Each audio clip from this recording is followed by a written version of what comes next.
his house is purely made from wood. He receives a phone call from his wife and the dog. Yeah, that's kind of creepy. As she waits until he leaves and then rushes out and sprints. You better go, girl, and don't look back. The fact that she's barefoot is a terrible onset for a sprint through a pine forest. But I can tell, the only thing that tops that is sprinting through a sprint in Shellfield. The only good thing right now are two things. First, she made it out alive and has a significant head start. But she makes a few insane mistakes. For one, she screams for help.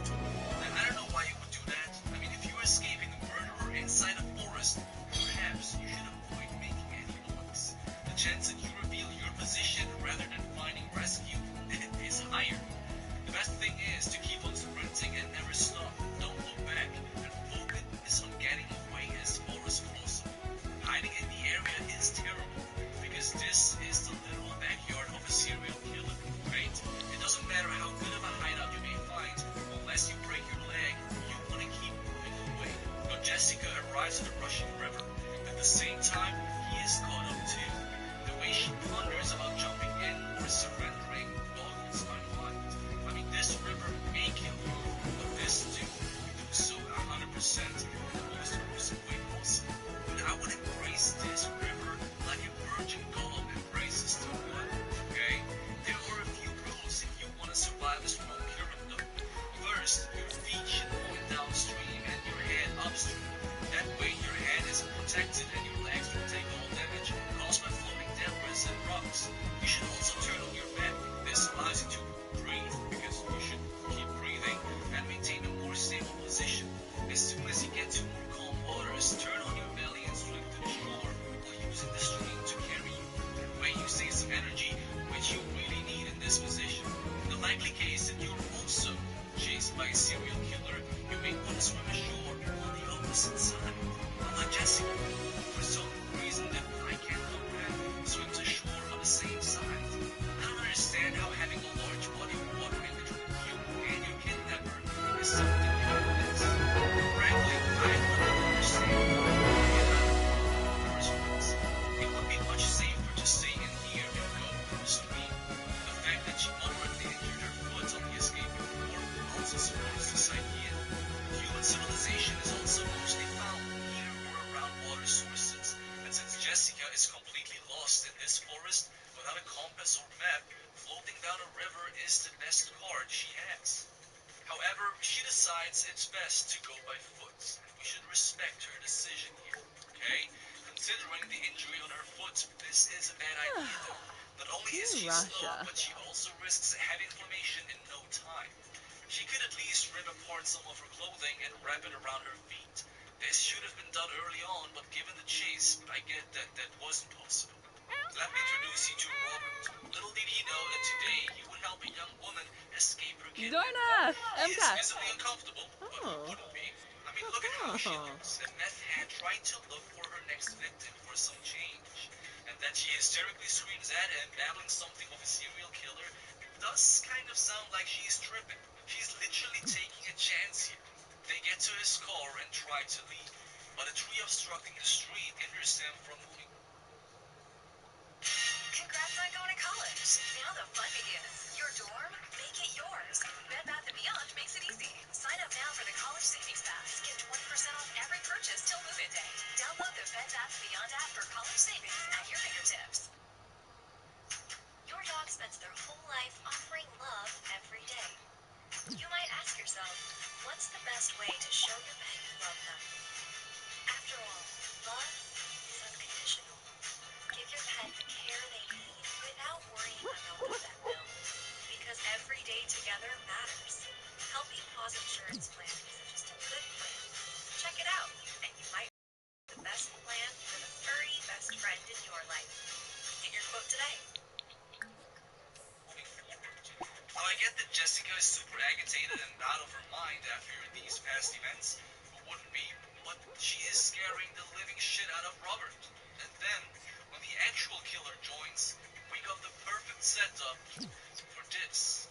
So this dude is a creep, but he is a genius. The way he gets out of his car pretending to be on the phone with a relative is incredible. He literally fakes a whole conversation how he just found Jess and that she seems to be okay. What he's doing here is constructing a fake story to make her appear like she's out of her mind and he the person that usually takes care of her. Now Robert, this poor guy, is completely confused. I would be too. But the killer just goes on with his story. He is so good at it, it becomes very clear that he is an absolute psychopath. The way he bends this event into the perfect setup to kill Robert is phenomenal. But, enough of fanboying for the wrong side. Let's get the hell out of here. Now Jessica runs away while Robert's brain is being squished. The rainfall and boots she has received from robbers before helps her second escape. It might not be too obvious, but rainfall in a forest is very loud. It's perfect to escape without making notable noise. Jess flees and takes cover behind a large rock. She waits for the perfect moments and goes for another sprint, but this time she gets shot and hit in the shoulder. She just barely escapes and is able to hide inside the bushes. But the psychopath, knowing his Psychopath 101, tries to lure her out by talking a lot of BS about her late husband. Now, she does everything right here. She doesn't move and stays put as she is until he leaves. But here comes something that I think we cannot agree with. When she wakes up the next morning, she continues her escape, which is good, of course. At this point, fortunately or unfortunately, depending on how you look at it, she comes across his phone while he is hurrying Robert nearby. In my opinion, assuming that this will take him around 20 minutes, I would use that to run as fast as possible alongside the street until I reach the main road. I would run on the street for maybe 10 minutes for some extra speed, and then continue off street to stay hidden in case he drives by. Since every forest road inevitably ends up on asphalt with traffic on, this seems to be the best solution right now. However, Jessica goes for another option. She decides to try and hijack his phone. Not only that, but she also enters the car without checking first if the key is in. What if he has it? Right? Stuff like this is an unbelievable scenario, and if that is the case, then you will probably die. Even in the unlikely case that this psychopathic serial killer has left his key inside the car, this dude has a rifle with a scope on it. He will just shoot the tires before you can even escape. Forest roads aren't the best places to speed away. One mistake and you're probably dead. Now instead of running, she finds the phone. That's pretty okay too. But let's see what happens next.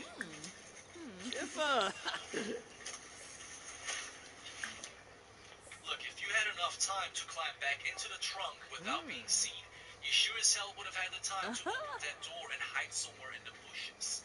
Not only would he then drive away from you, you could then also sprint in the opposite direction while calling the police. And with the GPS function, you would be able to tell them exactly where you are.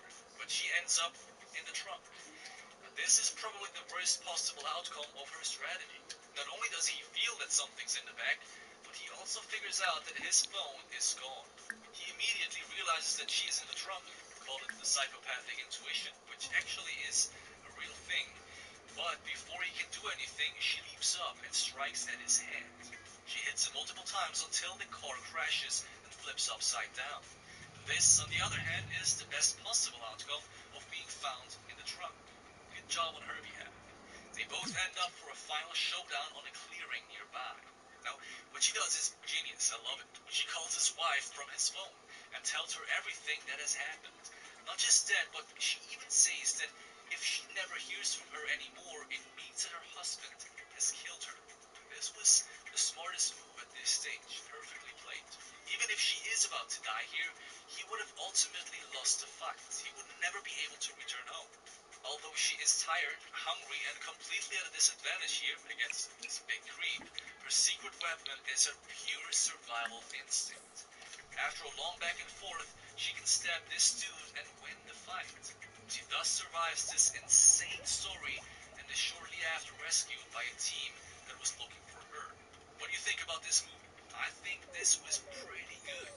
Everything fit here. No jump scares, and yet you felt her anxiety for the screen at every stage. Very well made. I really enjoyed this. On the other hand, I hope you've enjoyed this video today.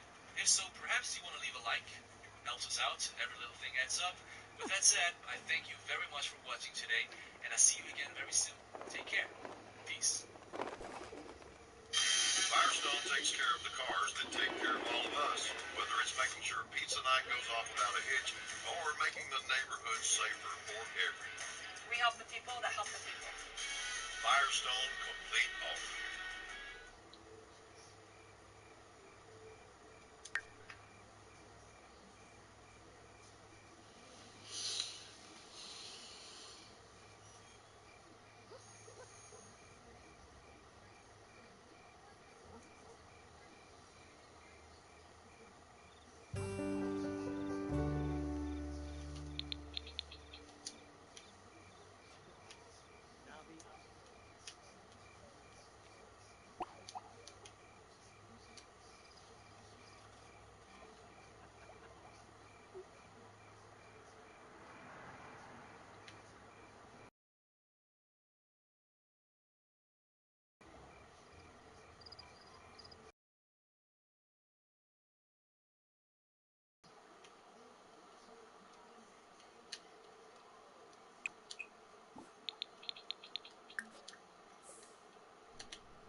One game, 20 players, 6 or more rounds in which the pain tolerance of each player is tested. One referee that goes from loving best friend to savage, let me drown you in 2.1 seconds. And of course, the $1 million to the one who wins the final round. Welcome to The Odds, the odd movie in which the odds are against you. In this movie, we follow a woman from here on out called The Player on her journey through 6 rounds of a low-budget Fear Factor episode without starring Joe Rogan. We will look at the silly games she agreed to participate in, the countless red flags she willingly overlooks, and the love story that unfolds that is not just odds, but downright disturbing. Yes, in this video we will attempt to straighten out the odds and beat the game in the odds 2018.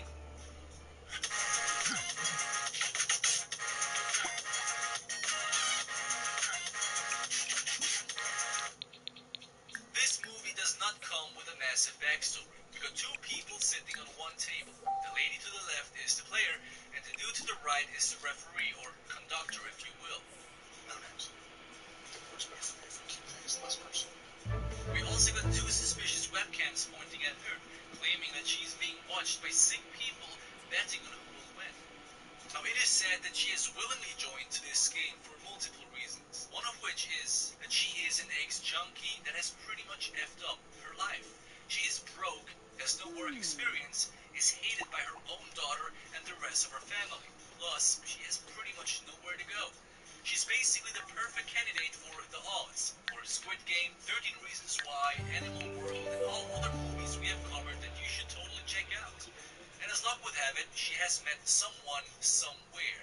Now, it is not specified who it was at the beginning, but that person has invited her to a game in which she can win $1 million.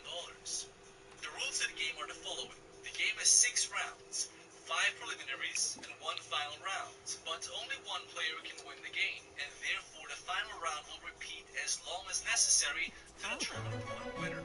The games may change as well. You can abandon every game at your will and stop playing, but if you make it to the final round, you will be forced to play no matter what.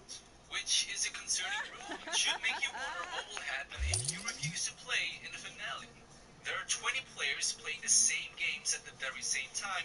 However, none of the players are located at the very same location. Therefore, this game is only about who drops out first. In fact, in every game, the number of players having to drop out to conclude the game is different.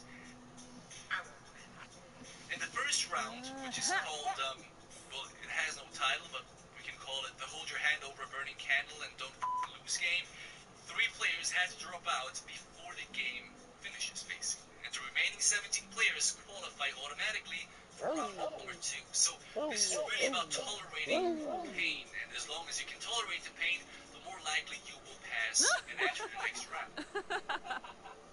If you want to achieve better results, make a great impression, and save time at work, you should get Grammarly. With Grammarly, it's like I have my own personal editor on every email or message or essay that I write. And it's free to download. Before I got Grammarly, I could sense that people didn't understand what I was trying to communicate in my emails. I was too wordy. Now, I get my point across clearly. I catch embarrassing grammar and spelling errors before I hit send. The rules to this round are pretty vaguely defined. Firstly, there is no machinery fixating a player's hand above the candle. Our girl here goes from half an inch above it to 2 inches at will. Now, if that is possible, then moving your hand up and down, as silly as it may sound, is a pretty good strategy. Like that, you will cause the heat to dissipate across your palm and away from the candle, right? If you can, a generous spit at your hand before the game starts will probably help as well. It will act as a quasi-shield, keeping your skin safe from the rising heat. The thicker the spit, the better. I know that was gross, but well, let's move on. Now, technically, you could also try to place your hand in a specific angle that looks like it's right above the candle, yet it's more your fingers that are subjected to the heat. And since fingers have less surface area than your palm, there is therefore less heat that accumulates, making it easier to last longer. Now, in any way, this is a painful first round. Your best bet is that 3 other players drop out before you. If you can't control your mind and keep calm, there is no chance you will be able to tolerate the pain for a very long time. Now, with a lot of luck, obviously, or willpower perhaps, our girl overcomes this first round and is heading towards round number 2. You hoping me strong? Round number 2 is pretty straightforward as well. We got one small wooden box containing something unknown, but presumably unpleasant, and one opening for each player to put their foot through. The first 3 players to remove their foot, again, lose, and all others will proceed to round number 3. Now, the fear of the unknown is a pretty present fear in every human being on this planet because, well, it's primal, right? However, having to hold your hand over an open flame for dozens of seconds is probably harder than this round, no? I mean, this is more of a mental game than the one before. The fact that we don't know what is inside this box is a tough part of this game. However, the following scene gives away more than they probably intended.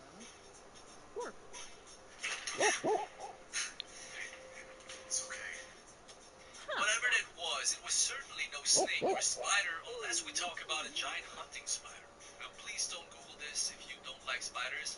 I warn you, okay? It sounded more like something with claws. Depending on your fears, however, this could be a good thing or a bad thing. Personally, fearing spiders more than anything else, this would reassure me more than not. What would you do in this situation? Would this freak you out even more, or would you be okay with, well, it's something with claws, I guess. Let me know down in the comments. I'm curious what you're afraid of. Let me know. Now, before our player gets to bare her foot and step into the box, our referee touches his headset and claims that one player has already dropped out, meaning only 2 more players have to pull out before this game concludes as well. Now, this is odd. The game clearly hasn't started yet, at least not for our character. And if it has, then either the rules are enforced completely arbitrary, making it hard to believe that anyone could ever win, but it also begs the question if there are even any other players involved. Our character completely ignores that and proceeds as if nothing happened. She bares her foot, slowly enters the box, and well, this is what happens next.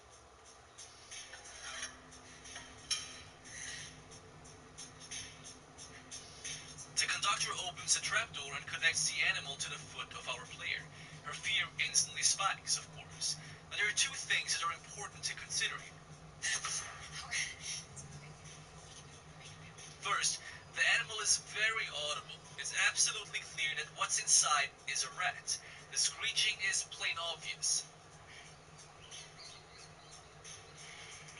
This alone diminishes this round completely in my eyes. As soon as you know what's inside, the tension drops significantly. My conclusion is the game devs of the odds suck.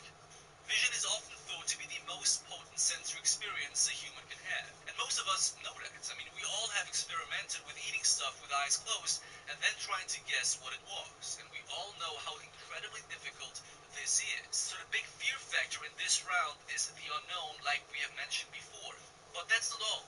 What I haven't shown you yet is that the conductor himself has literally revealed that a rat is inside the box before this round has even started. Are you afraid, Fritz? He whispered it into her ear. And this, even if you thought would be a good thing to know, is really a bad thing. Because if the referee at will breaks the rules in favor of any player, even if that's you, it's impossible to predict the outcome of the complete game, even if you play perfectly along the rules. This is by far the last red flag to convince you to get the hell out of there. Not to say that you should have never agreed to a torture game in the first place, of course. But there is simply no point in playing a game that has virtually no rules if the goal is to win. As the moments pass and the last two candidates drop out, the game concludes.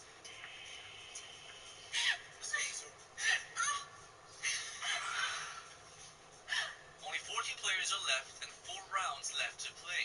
A small break occurs as well, and her foot is wrapped and taken care of.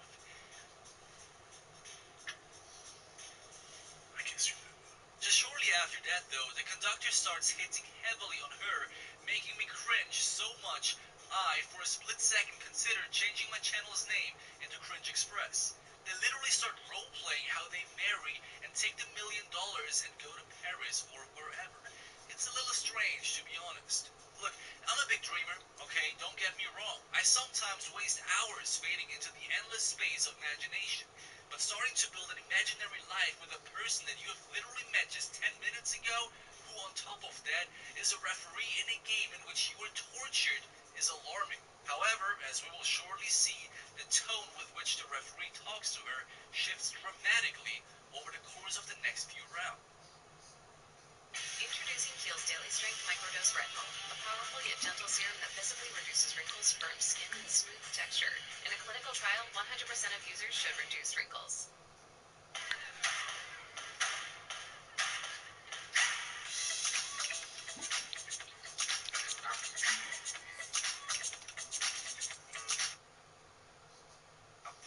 Right now, he is a loving, gentle, kind soul that she ever wanted to aid her during her addiction. How about we get through the next round and I'll tell you. You are playing hard to get. It's almost as if he purposely exploits her desires. And if that's the case, then, well, give this man a medal. It's dark and effed up, but oh boy, does he hit the sweet spots. His firing his verbal attacks as precise, one could mean he has inherited the Byakugan. Now the next round is the first one that I would deny playing. But that's just me, okay? Perhaps you, who is watching this video right now, thinks different.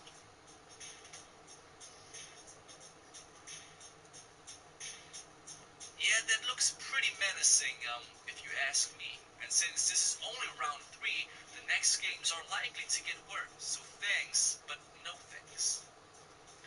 Drilling long-ass screws into my foot for $1,000,000? I don't know, man. Personally, I don't like prostituting my beliefs for money, but that's pretty enticing, not gonna lie.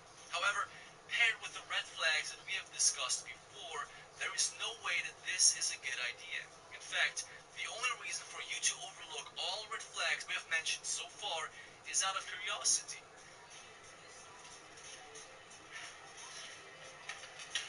But at least at this point, the conclusion should be obvious. It's peace out. I'm out of here, right?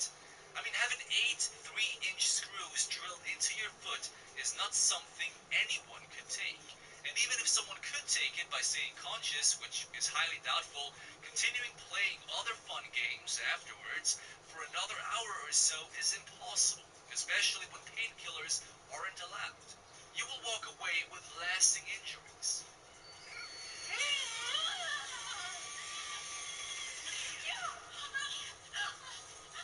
No, that doesn't make any sense. You won't be walking away after that, but I guess you get the point.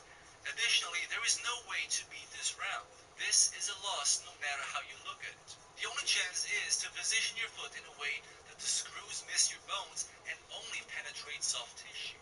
But that's difficult, especially 8 times in a row. For $1 million, maybe you could try, but only to qualify for round 4, I don't think so. But because anything else would be boring, Our Lady endures the pain and continues playing.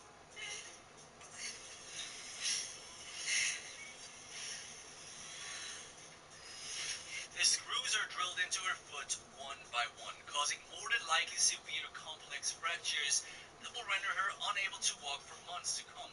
At least that's what would happen in real life. Now once all the screws are in, the game isn't over because now the screws must be removed again. And I can already tell you that drilling screws into bones and removing them is pretty similar. In fact, by drilling them in, especially with a home driller and non-surgical screws, you screw yourself up. Yet she acts relieved as if someone was releasing a stiff joint at the back of her neck. It doesn't make any sense. Her foot is wrapped with a bandage, and hey, just a moment later she is back to normal, engaging in normal conversations, and prepares herself for round number 4. Which is simply ridiculous, no? I mean, unless she had popped a high dose of opioids and has received a generous IV dose of morphine on top of that, there is no way she could remain in any other state than screaming in pain. Well, she is secretly handed a painkiller, which of course breaks the rules of this whole game once again, and they continue with their strange conversations afterwards.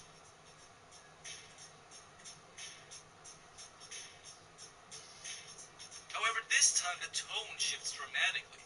This time it goes from strangely cute and a little out there to full-blown toxic and psychopathic behavior. It's pretty insane. I mean, he goes from visiting Paris and gardening together to tell her that she is a and that she should go some. This dude is pretty volatile, but what did we expect? No? I mean, this dude is a referee in games in which players torture themselves just inches away from him. Doesn't that tell us everything we need to know about this guy's personality? I think it does.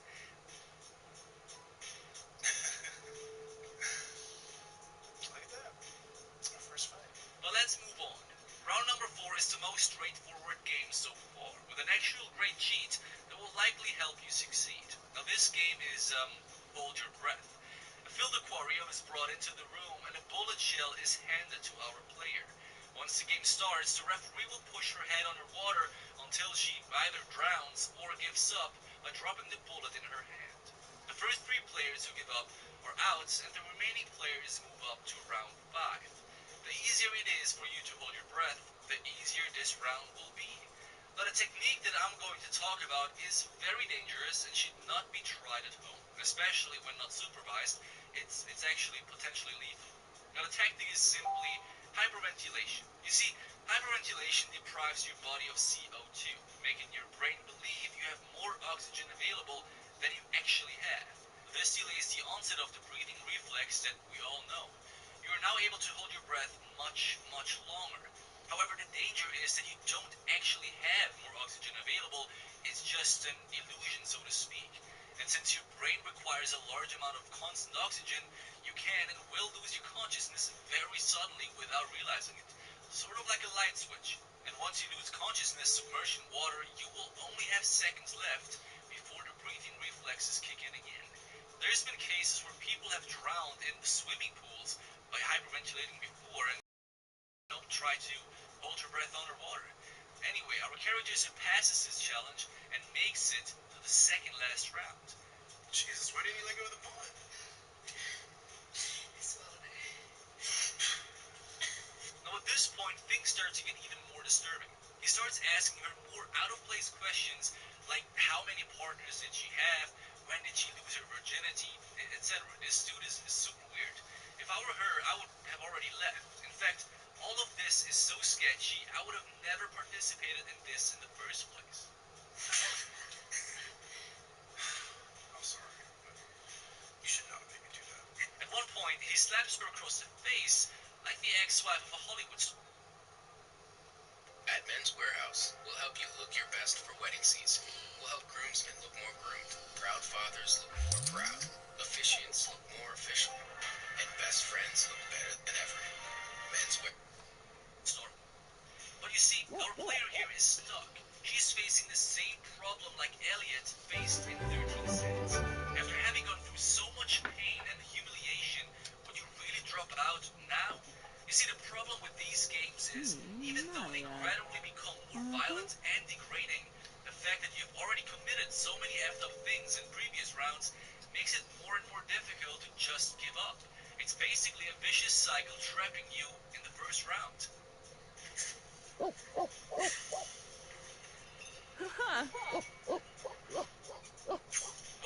at this stage, technically, she still has a chance to drop out, right?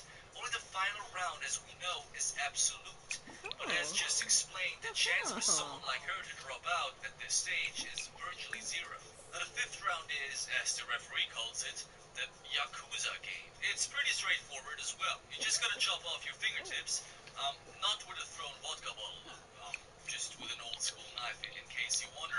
You gotta continue cutting off the tips until 3 players drop out and the final 5 players enter round 6. Unfortunately, there is no way around that. There is no way to beat that. So if you fancy playing Japanese Mafia for a few moments, you might enjoy this game.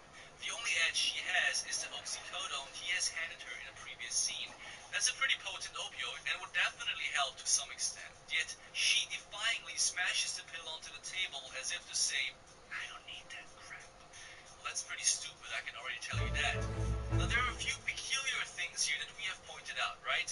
The rules seem arbitrary, the referee is a psychopath, we have no proof of anyone else but us participating, and the 2 webcams streaming us to the people betting on us are cordless. Now look, there are cordless webcams out there, but there isn't a single piece of receiver inside this room to which the signal could go. Honestly, if she paid just a little attention and practiced just a tiny bit more skepticism, she would have figured out that this dude is probably full of and that there probably isn't any money to be won. I mean, she hasn't even seen the money so far, has she? At least have 150k or so wired to your bank account after every game, just like in 13 Cents. And if you drop out before you win, the money should just disappear. But that's not all.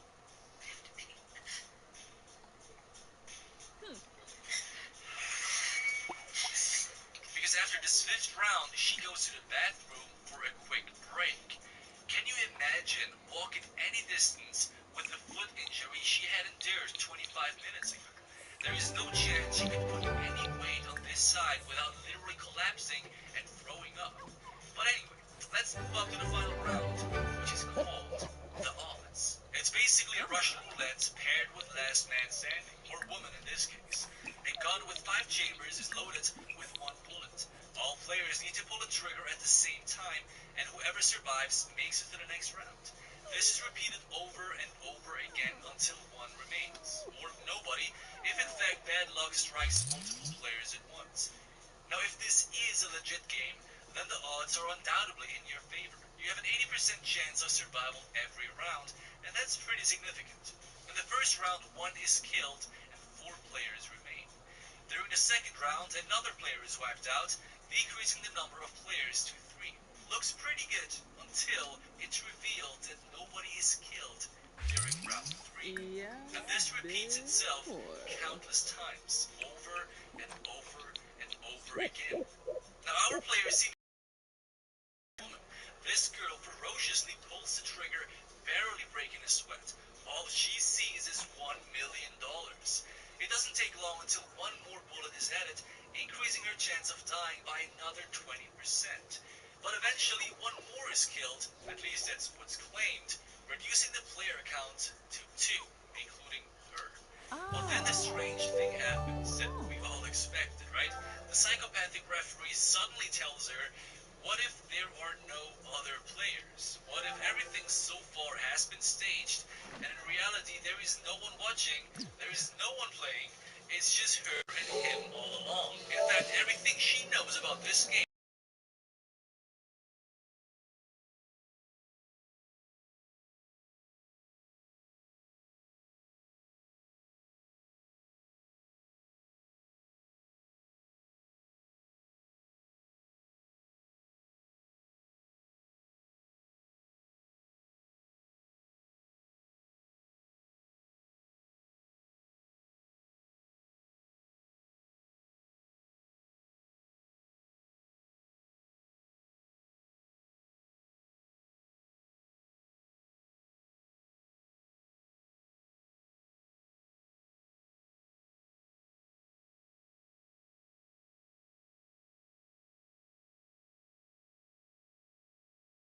How would you bet on that?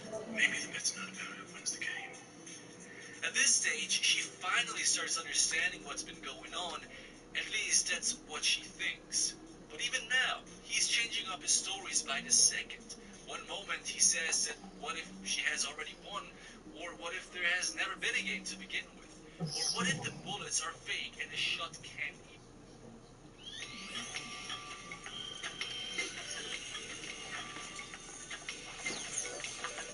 even be triggered? He goes ballistic with the stories, confusing her even more. And it works. She literally agrees to keep on playing, which is nuts. She has no idea anymore what to believe. And in preparation for another round, the bullets are increased one more time, giving her the worst odds so far. But on another note, this guy isn't the brightest, is he? I mean, revealing all of that to her while at the same time handing her a loaded gun, that's either arrogant or stupid. Or was it not? No, it clearly was. Even though she's confused, she finally stops trusting this man's words and understands that this game can't be won, and turns the table. At this distance and having 3 shots available, it is impossible for her to miss. So she takes the shot.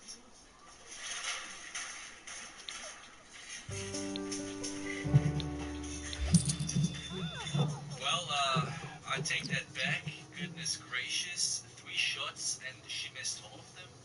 Alright, well, he escapes but drops his own gun in the process. She's able to retrieve it and shoots one of the goons at the door and goes into hiding. She then fakes her death and kills the other one just before she's attacked by the conductor. The odds are once again not in her favor, but as we know, this woman is pretty lucky. In the last second, she grabs a jar containing her fingertips and smashes it at his head. The shard slit his throat, and she's the last one standing. Now, still not having given up her hope, she slowly walks over to the headset lying on the floor, picks it up, and checks if this was really all just fake or not. You win. Well, surprise, surprise. How much money does it take to convince you to play such a game? Do you have a price? Let me know down below. I hope you've enjoyed this video. It was a great movie to watch actually. Low budget, but I think they pulled it off pretty well. Thank you so much for watching. Drop us a like if you want to support us, and I see you again next week. Peace out, take care, and binge another one.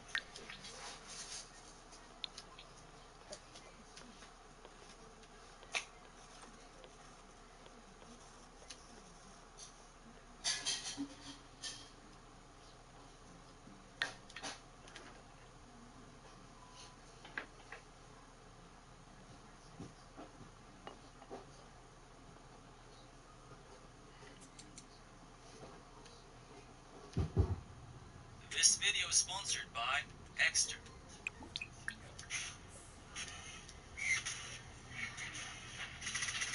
Welcome to Animal World, a movie about a broke man who thinks he can win a deadly tournament to fund his mom's cancer treatment. In this video, we'll check out the plot, gently point out the mistakes the characters make, judge them in a completely non-judgmental way like a psychotherapist, and finally, beat the deadly tournament on a CGI cruise ship. Sounds fun? Well, spoilers ahead, it is. Welcome to Binge Express. I hope you loved the show today. Oh, and it may just be a click for you, but a like and a comment go a long way. Love you. Did you enjoy Squid Game? If yes, then you will enjoy this movie as well. Let's lay out the plot real quick. This is Jen, a broke young man who works as a clown at a gacha store. He currently can't can't keep up with the medical bills of his mother, who is in a coma at the local hospital. In short, his life is miserable. His father has recently passed away, and his crush, who is a nurse at the same hospital, is constantly being sexually harassed by her patients. Before we continue, a few words from our sponsor. Extra Wallet creates beautiful and high-quality wallets that you should consider if you are in need of a new one. So, I've been using this beautiful dark olive green wallet from Extra lately, and it is a game changer. I've always been using those conventional wallets that wear out too quickly and just take away too much space. But I don't see that happening with Extra though, and I am not complaining. The smooth card mechanism initiated by just an easy push right here fans out the cards perfectly. It's actually fun to use. It's minimal, it's compact, and of very high quality. My olive green wallet has a luxurious leather finish that looks great and smells good too, if you are that kind of person. However, the aluminium version, that one right here, is also pretty cool. Same basic functions, but it comes with an RFID protection plate that keeps out any unwanted skimming attempts trying to hijack your data. It's a nice extra touch for some additional security. But if you want ultimate security though, Exter also offers a credit card size tracker that lets you track your wallet worldwide, which is pretty cool. Now for a discount right now, click on our link in the description and upgrade your money. I think it's generally worth it. You will not be disappointed. With that said, thank you Exter for sponsoring this video and sending me these wallets. I love them. And now, back to the movie. It might make sense to add that Jeng has a pretty vivid imagination. He frequently indulges in pretty colorful fantasies about him beating up monsters as a clown. But I guess daydreaming is a good strategy to beat the gruesome reality of life, right? In his dreams, he becomes a cool version of Ronald McDonald and then beats up men in black creatures and causes them to bleed rainbows. Hell yeah. Anyway, his situation is terrible and his money is slowly running out.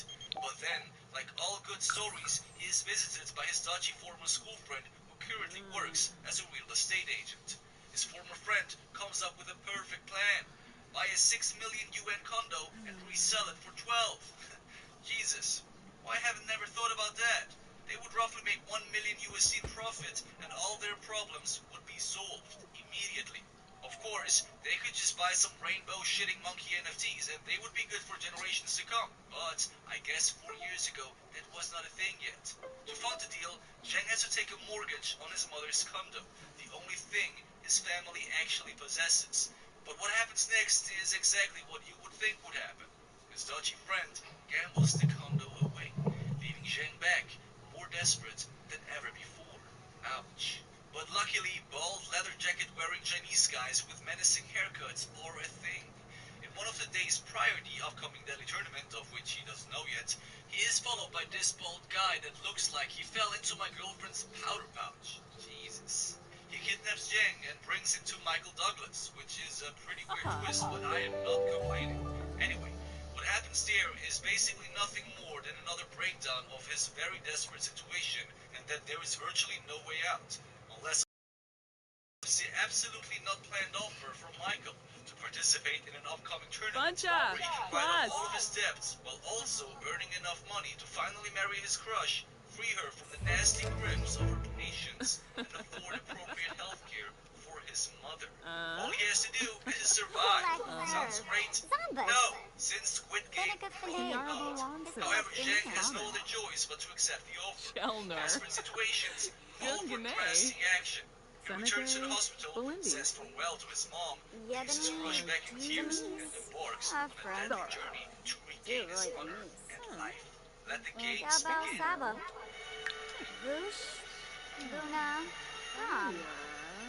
Once the cruise ship on which the games are held enters international waters, the participants are released from their cells. Just like in Squid Game, each person bears a number. Cheng is stamped with the number 72. As they walk along the corridor, each person receives a bag.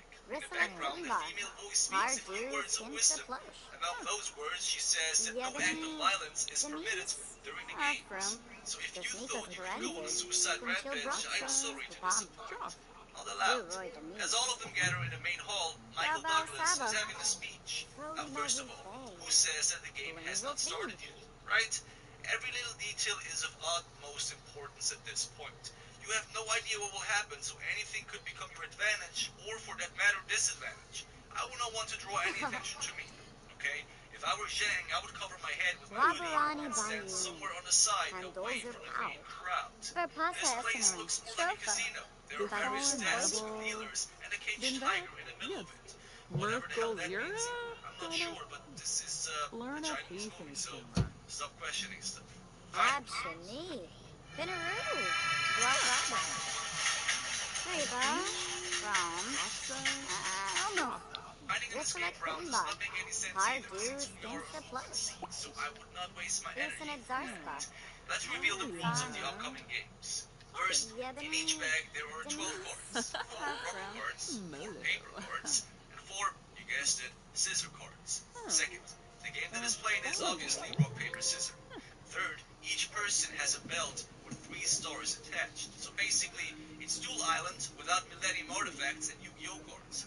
We know where the producers of this movie got inspiration from. Now, players play each other. Each card must be placed upside down onto the tables, and both cards must be revealed by the dealer. Whoever wins receives 1 star, and whoever loses 1. Simple. The goal is to have at least 3 stars and 0 cards left. That means 12 rounds must be played. The time count is set to 4 hours, after which you will be eliminated, whatever that means, should you not have at least 3 stars and 0 cards. You furthermore lose when you arrive at 0 stars, when you have 3 stars but 1 or more cards, or when you try throwing away or destroy any of your cards. However, stars and cards can also be transferred freely, so you might give away or receive cards or stars. There is also a bank where loans can be taken. With these loans, one might buy cards or stars from other players.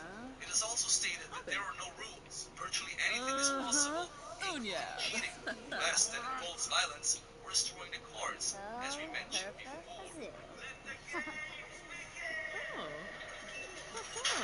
Alright, so first of all, this is a game played solo, so don't bother teaming up with anybody, and for God's sake, don't trust anyone. Being naive in the animal world will get you killed. What I will do first is stand by a nearby table and watch how other players play. That way I can confirm that I haven't missed anything because I usually do, and know exactly how the game is played. In rock, paper, scissors, we have a 33.33% chance of winning. However, for you guys, I went into the dark depths of the internet and found out a few interesting points. You see, statistically speaking, people are more likely to play rock as their first hand, meaning if you start the game with paper, you have a better chance of winning.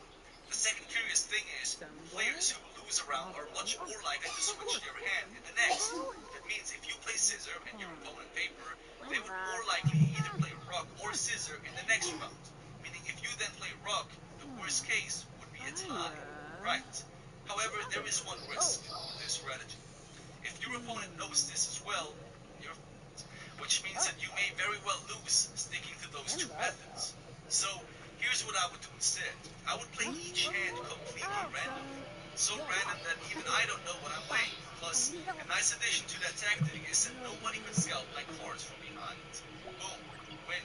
You see, if I must play 12 rounds and each round I have a 33.33% chance of winning, I should win 4 times. 4 wins equal 4 stars. Now with that said, Zheng is Chinese, and therefore he is one of 1.4 billion math geniuses in this world. So let us have a look at how he's doing it. That's a bad thing. First of all, don't let yourself be touched by anyone, alright? Stealing is not prohibited. Basically, I suggest you walk around like you would in any major city in this world. Keep your shit in your front pockets and don't talk to strangers, my friends. I mean, look at this guy. This guy looks like a con man. I mean, look at his obnoxious red suit. This is a screaming red flag, isn't it? So here's what happens. The dude comes to Jane with the following plan. Since all of them have identical cards, they could just tie each round and would end up with 3 stars and 0 cards at the end. Sounds fantastic, right? It's a win-win for both. But of course, we already know where this will go. Now they put their cards into identical order and start playing the game because Jang is an idiot. After a couple of ties, Jang being visibly happy about having met this guy, he loses a round. At this point, the Chinese con man has just begun. He storms over to our character and apologizes, admitting to have made a mistake. He promises Jang that he will play scissor in the next game so that he can win back his star. To make him believe, he shows the card just before playing it. However, Zheng is played again. You know shit is bad when a Chinese man is tricked by another Chinese man. This is serious and I do not want to be on that shit. Alright? Anyway, Zheng has one star left and less than half of his cards. He has also learned to not trust anyone ever again. I mean, this dude caught trust issues in the first game on this ship. Ouch. He slowly realizes that he is in the animal realm where the strongest survives. There is no place for morality. Although, arguably, the strategy of the conman before was pretty solid. It would have been a win-win. It's beyond me why he would do him like that. But it's actually quite obvious why he did that. Okay, so hear me out. The reason why he cheated was to get extra stars. Now, it is true that 3 are enough to win the game and survive, but every extra star is extremely valuable and can be sold for hundreds of thousands of dollars once the game concludes. Anyway, after a short breakdown like me after my last math exam, Zheng is woken up by his dodgy real estate friend from before. Now, if I was Zheng, I would beat this dude up, steal the stars, and go about my day, but violence is prohibited. I mean, it's this guy's fault that we're here. I think he's the last person to trust on this ship, apart from the red flag wearing guy, of course. But Li Jun, that's the name of this guy, has a good apology for what happened. And so, both of them reconcile and team up for the rest of the game, which is a good thing. Now, Li Jun mentions that once you lose all of your stars, you will be put behind a black curtain until the game ends. Then, during the last 10 minutes of the game, you will have the chance to be let go if any one of the winners choose to buy you out. However, if you don't get out, you will become a lab rat at the bottom of this ship, which sucks unless you're into free drugs. But anyway, they conclude that they need to find someone with less than 3 stars, but no remaining cards. They would then convince that guy to team up with them in return of a 3rd star. Smart move, and they do find one. However, the next idiotic move they pull is handing their cards over for this guy to check. Why would he do that? I mean, why would he do something so reckless just minutes after you got scammed twice? That's ridiculous, okay? You get the point, right? This happens.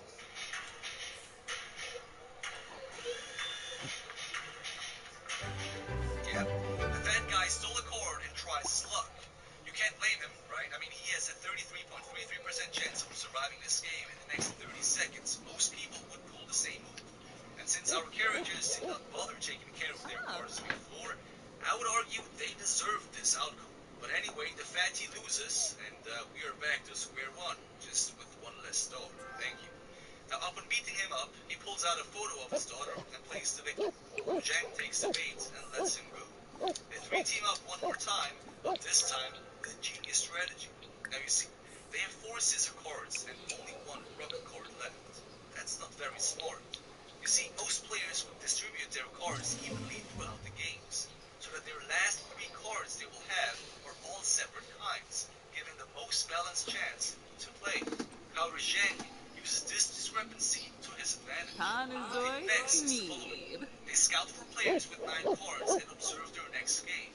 If that player plays rock and scissor in the next game, he is bound to play paper next. And since we have mostly scissor cards, and this future victim mostly paper cards left, we would most definitely walk away with 3 stars. While both go find the perfect victim, Zhang goes to take a loan to buy an extra star as a backup.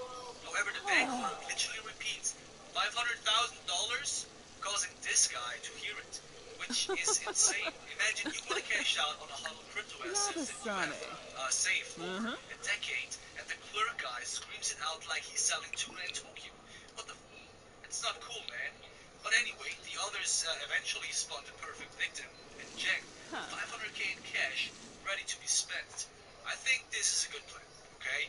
However, I would do this differently. You see, since we are a group of 3, what I would do is have them scout my opponents from behind and pass me signs which card is being played next. It's a lame move, but we gotta survive.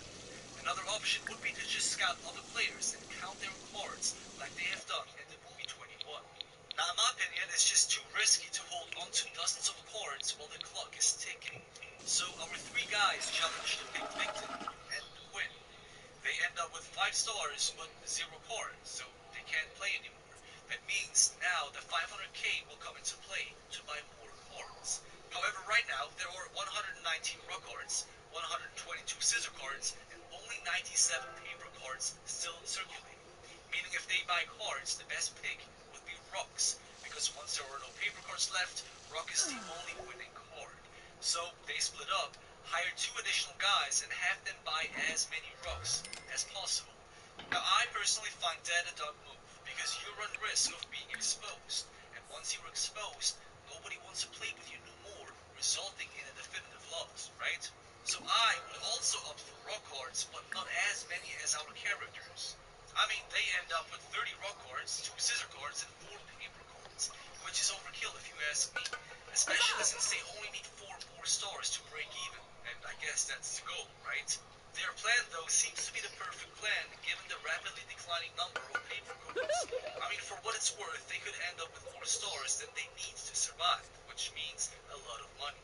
However, Zheng then remembers a Chinese myth story his father used to tell him. Now, this story is real, by the way. You can look it up. Just Google the Black Scottish Sheep. It's a story told to young kids throughout China. The story goes like this, or at least one version of it. Now, I wanted my hepatitis C gone. I put off treating mine. Epclusa treats all main types of chronic hep C. Whatever. 3 kids are in Scotland. The first animal they see is a black sheep. The first kid says, the sheep in Scotland are all black. The second kid replies, no, all we can say from our point of view is that Scotland has black sheeps. To which the third kid replies, no, no, no, no, you're both wrong. From our point of view, all we can say is that this sheep has at least one black side. Now what Jen means with this story is that whenever we are overly sure about something, we tend to ignore the bigger picture. They conclude to split up all the cards and have each of them go about their plan. That way they can split the pressure, the wit, and therefore the chance of winning. If you ask me, I would still be opting for cheating, stealing, and poisoning my fellow players with some rust and used water. But let us have a look on how they perform.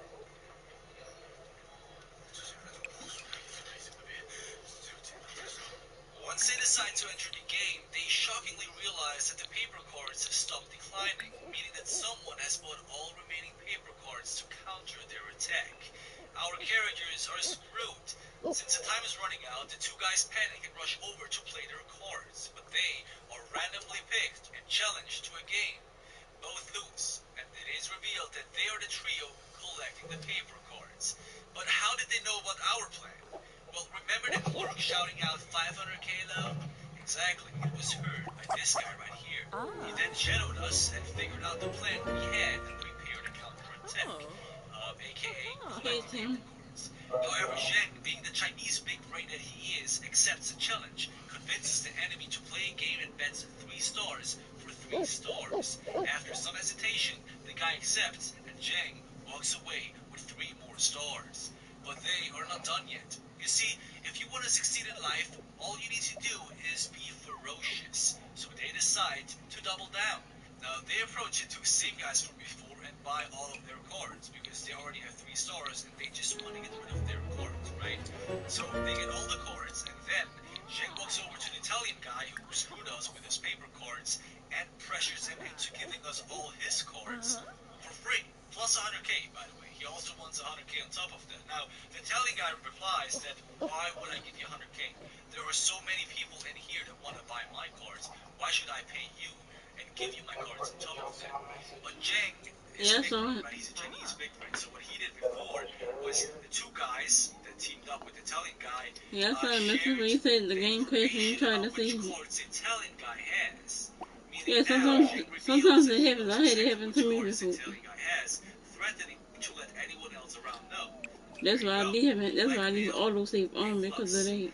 This results in our characters having 69 cards in total, 30 raw cards, 34 paper cards, and 5 scissor cards. Now, before you think that Most people wouldn't leave it on, way too many cards, think but I again. usually have it on. In reality, they only need to lose 1 scissor card. Then they would have perfectly even numbers to tie each game among themselves. But they also need 1 more star, right? So, you see, if you can manage to have allies, which is almost impossible, your goal should be to have even cards and then tie them out. However, the next problem is, yes, you guessed it right, the con man from before, from the beginning, is preparing another strike. He figured out our character's plan and attempts to sabotage them one last time. What he does is, he plants fear in all other there aren't many cards left and that someone has been hoarding a specific type of cards, which is us, of course. This leads to all of them agreeing with him to reshuffle all cards and redistribute them. This results in our characters having to pass along all their 69 cards, and which is an instant loss if you think about it. The mistake our characters have made was they hired other people to buy cards for them, drawing way too much attention. If you want to buy cards to skew the rates in your favor, you must do that very low key. But you also must manage to have paper cards steadily declining, although less frequently. Everything appears to be normal, even though it isn't. To do that, two of your team need to tie games using paper cards every now and then, right? Anyway, the cards are reshuffled and distributed. But before our characters receive their share, the most hated guy in this movie becomes even more hated.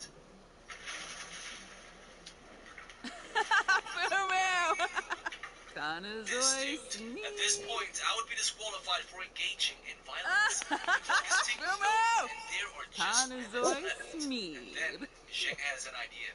When he sees the con man trying to corner another player, Zheng realizes that he has tricked him again. In fact, he tricked everyone who gave him their cards to shuffle. Here's what happened. When he shuffled the cards, he marked the scissor cards, allowing him to prey on anyone holding them, while keeping the raw cards to himself. Well, after exposing this, Zhang gains the trust of all participants, while the con man is virtually outcasted by everyone around. Hell yeah. This leads to Zhang proposing to play against anyone since he has the most cards, but in a completely random way, just like that. That way he convinces the people that he is not cheating and that the game is truly dependent on luck. It's a pretty boss move. Now Zhang wins the first game and proceeds. Some he loses, other he wins, but the time is almost over. Then, he walks over to the con man who is still busy trying to convince other people that he is a saint, wraps his arm around him, and invites him to play a game. The moral of the story is, don't trust anyone, but also, don't create more enemies than necessary. Now Zhang has the con man slap himself, because I guess he can, and then of course, wins the game.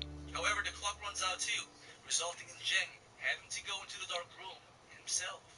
But at this point, his team has gathered 10 stars, enough to free Zheng and make a decent amount of money still. As Zheng is stripped naked and waits inside the black room, the auction starts. The price for 1 star currently sits at 500k. That is 2 million USD if the two sacrificed Zheng and sold all the stars for personal gain. And that is exactly what happens. Yep, money turns people into animals. And this, my friends, this is the animal world.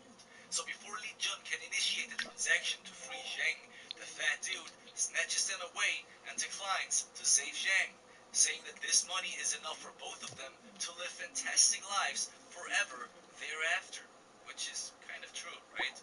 Now Li Jun looks at Zheng, tells him that he will take good care of his mom, turns his back, and walks away as well. Zheng, against all his beliefs, is sacrificed by the very person whose fault it is that he is in here in the first place. Now this is enough to turn a man into a savage, right? But at this moment, Zheng understands one thing. He understands that those inside the black room, if they want to be bought free, must provide a greater value than those 3 stars achieve on the market. That's when he figures it out. He attacks one of his inmates, secretly rips away the bandage on this guy's back, and secures his way out. So what happened was that this guy, to ensure that he's bought out by his companions, hid a pack of raw diamonds inside of his body.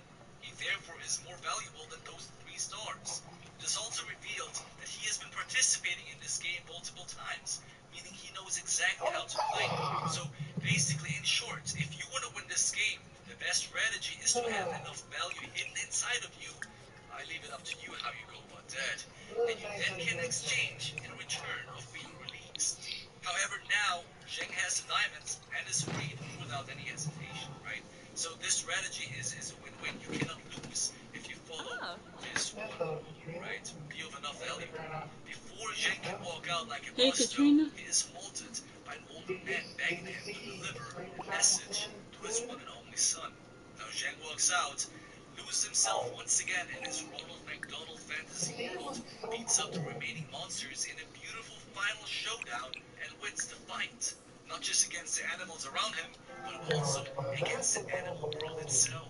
Because one thing Zheng does that nobody else did was staying humble and honest. Because what he does after he beats up the glasses guy who cheated him twice is he takes the stars, and despite them being enough worth to secure his future life, he trades them to save the old men from before instead, proving that he doesn't trade his values for the mere sake of monetary gain. How about that? Zheng wins the game without sacrificing his honor, and the rest is history. Now, would you have sold the stars for personal gain, or would you have done the same thing like Zheng? And how would you have played the game anyway? Let me know in the comments, and as always, binge another one. I hope you've enjoyed this video, and with that said, I catch you guys again. Peace. One of the biggest things in Courtney's life is about to happen. I'm excited to have another baby. Trust takes time. Who are you texting, Ken? Same rhyme with feet.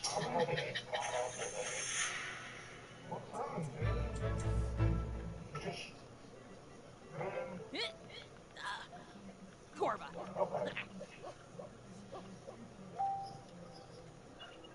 I stayed up all night. When I said all night, till Gaga. Friday at 8:30 this morning. Oh. Playing Minecraft. Did I ever tell you what happened last night? Huh? No, I didn't tell him. Oh, So so. that giant house thing that I was building? Yeah. I've got like almost done with it. I mean, it looks jammed. And I'm not trying to toot my own horn.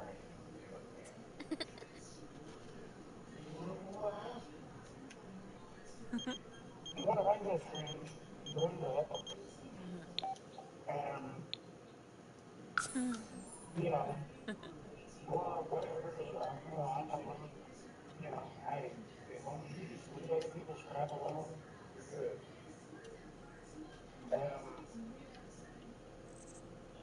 They were at first. And then, you know how little kid is, they'll start testing you and see what you'll get away with. Yeah. Well, he started doing, spawning bees everywhere and placing some of my floor blocks with anvils.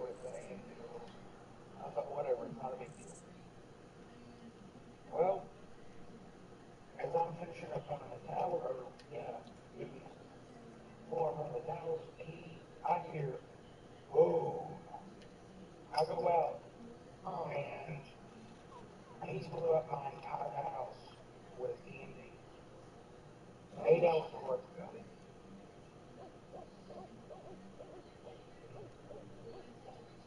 Oh, you were really pissed. I can tell that right now. That wasn't even, that's whatever.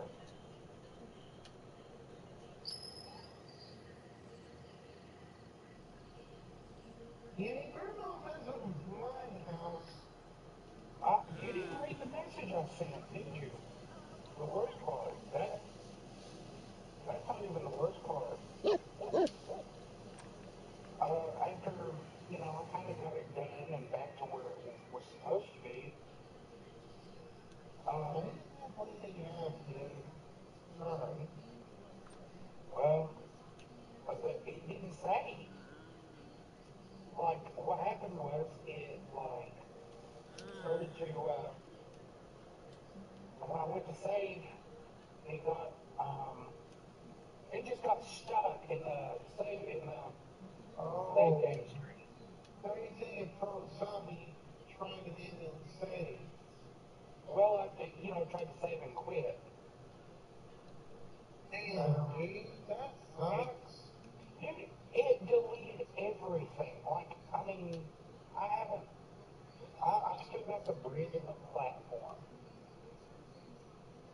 It pretty much, it pretty much saved, like, right where, I built that first torch on the bridge.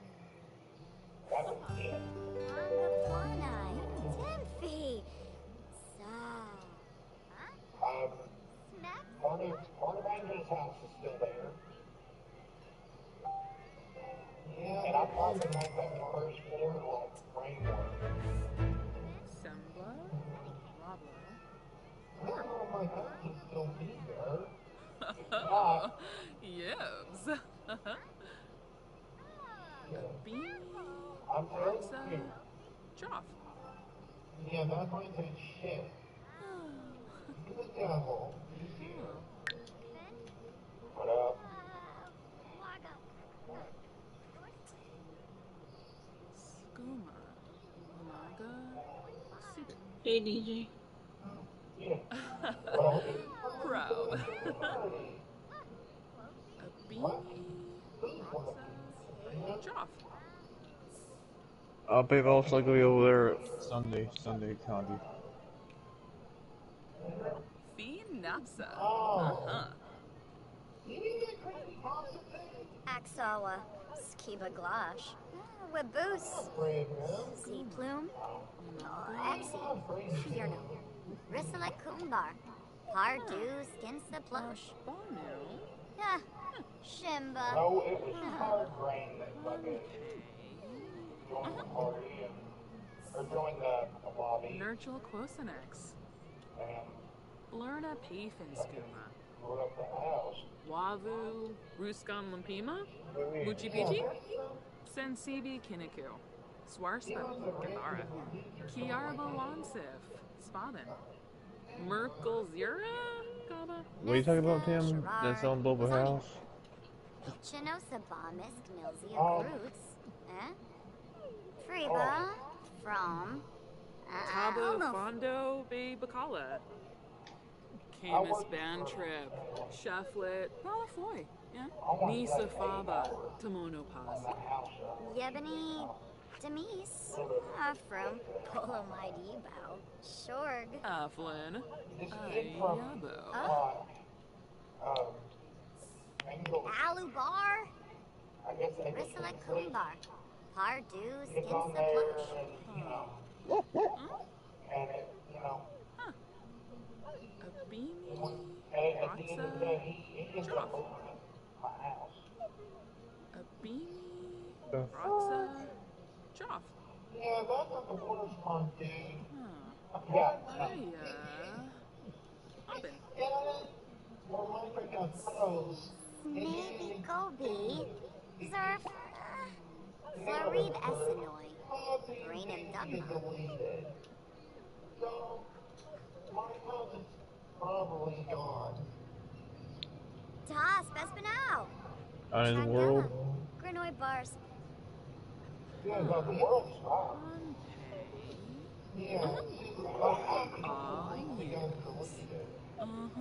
Like, all my house? Huh. Bonu. Step on his world, Brett? Yeah. It says angels on the spine. No, I'm saying it's the first floor of it. Like, Niara. it's progress. Uh-huh. Duroy. Huh. So you must have had auto save turned off.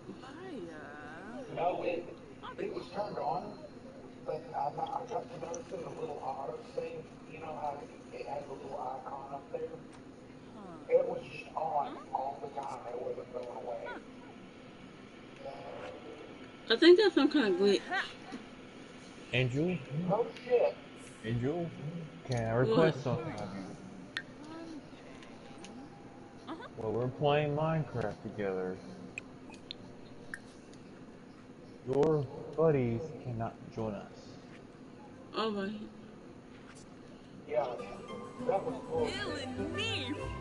Because Yeah. one of your random buddies from Minecraft join us, and oh look, a nice house. I'm gonna blow it up. Yeah, how did you remember that? Swamsy. Elvanza. Camus Bantrip. Shufflet. Yeah, I know. I think that happened in my world. Yeah? That apple, whatever it is, I can. You can eat a bag of dicks, though. Yeah. Well, I didn't know that he was gonna do that because I had just met him. Honestly, I kind of wish I put the TNT stuff, all the TNT stuff shit in my freaking inventory. That's why I used to turn it off. But I thought Tim would know to turn it off. I wish Minecraft people would do this. Force them to rebuild everything. They cannot do anything else until they rebuild it. That's why, Angel, that's why after I lost all my shit, I was wanting to go back and use it to go to creative mode to get my stuff. I know it ruins, I know it ruins the achievements, but honestly, who cares about achievements in freaking Minecraft? Not just that, I think on any stole our stuff too, you know. Yeah, he did. And then he freaking left. All our stuff. That's why. That thieving is so fucking funny. That's why I wanted Angel to put in creative mode to get these stuff, to get my stuff back. But she kept saying, "Oh, I want the achievements."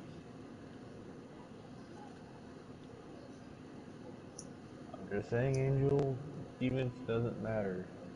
You don't. It don't. Yeah. Angel, you know what? You know the trophies are. You know the trophies are made for. What they made for? Wabarani Sensei. Yeah. I mean, sometimes I find YouTube videos like that on their funny, but then the people doing it to us, that's not funny. Basically, the trophies on PlayStation and achievements on Xbox are basically like people that want to have a really cool pro account and people who are wanting to show off their gamer skills. Yeah, it's just bragging rights. Yes. Okay, got it.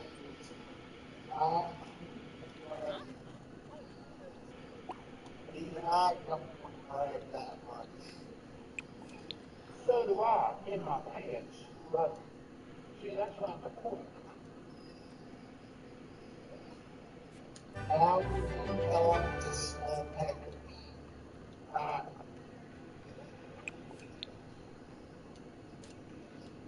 no, luckily, right? Yeah. Oh, yeah. Oh, yeah. Here's what. I'm sure bullshit. Like, I just had to work the other day. And I'm just gonna tell you, man, I got enough self-esteem for the both of us. Yes. I ain't worried about self-esteem. I'm at that age right now where I just don't give a I've been at that age. Okay, Oh. oh yeah. Be sure not to spawn a lot of monsters or animals, because that will cause your game to lag.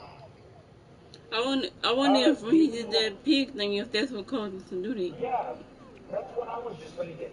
You mean like dipshit in his fucking pig farm?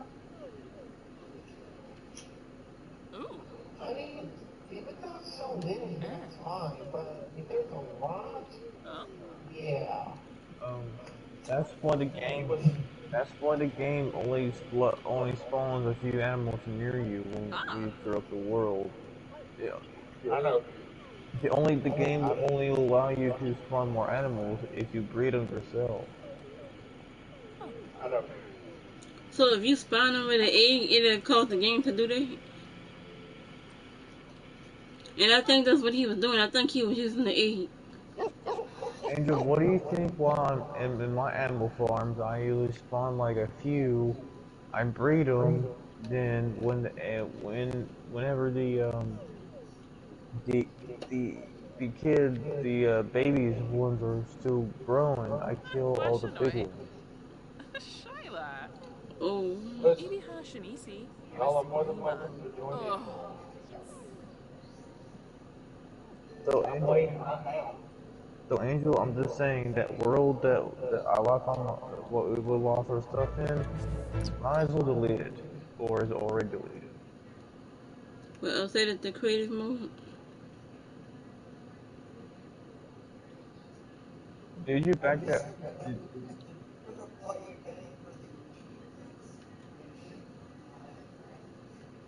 Yeah.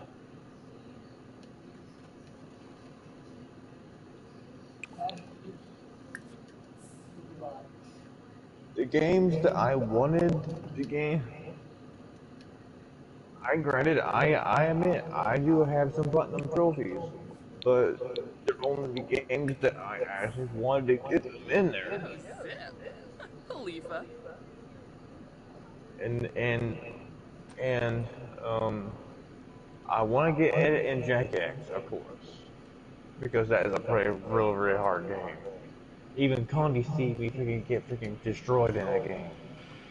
And see, that was probably not a good idea for me to fall asleep with the game running like that, dude.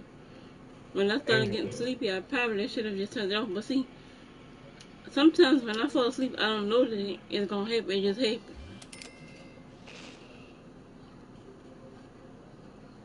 Angel, um, can I make a suggestion you need to start doing? What's the suggestion?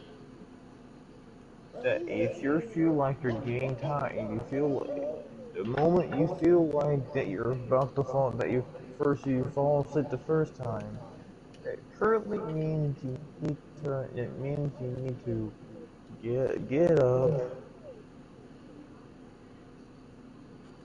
turn off your stream, turn off your PS4, and head to bed.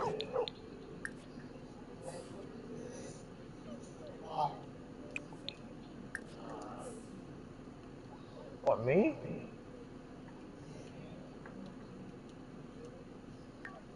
I'm just trying to help her out.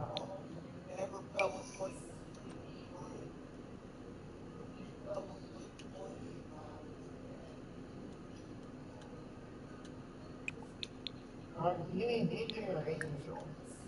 He's talking about DJ. Yeah, you do tend to fall asleep, do you?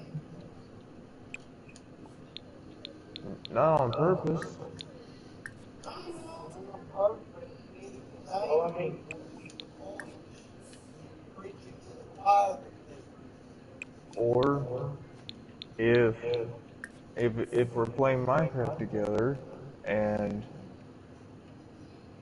and and when she knew, and we got a lot of progress done on that world, and if everyone else, like, say, like, I get off because I gotta go to bed or something, Ray gets off because he gotta go to bed, like that, just exit that world and enter a new one. That way our stuff doesn't get blown up. Molo. Now, what she needs to do is what she hasn't done. That is, tell Premier offline when everybody else is on. Huh. People you know you can trust. Yeah, 'cause it's only a few people that I know I can trust. I know I can trust DJ, Um, Tim, um, Rick, Katrina, Condi, and Javon. Condi, this is what Minecraft does, Condi. Even if you're offline, your friends can still see your map open. But they can still see that you on. On Minecraft, yes.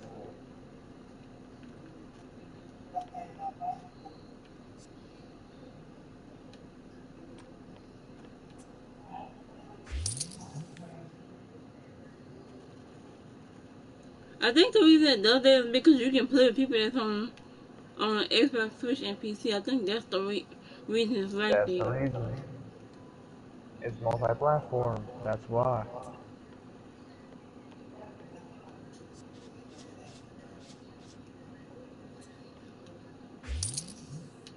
Philip.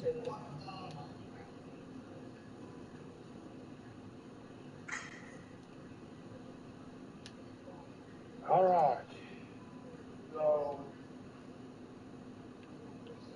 entrust you all with moderator privileges in this. But you see, that's why I have TNT on. Yeah, Because you can dude, disable it. Honestly, I like TNT on. Yeah, you're the only one that I know because that like you having do it the on. content, but I mean, I'm on creative mode, So so you really don't need it doesn't TNT. matter. Sometimes I like blowing stuff up. Yeah.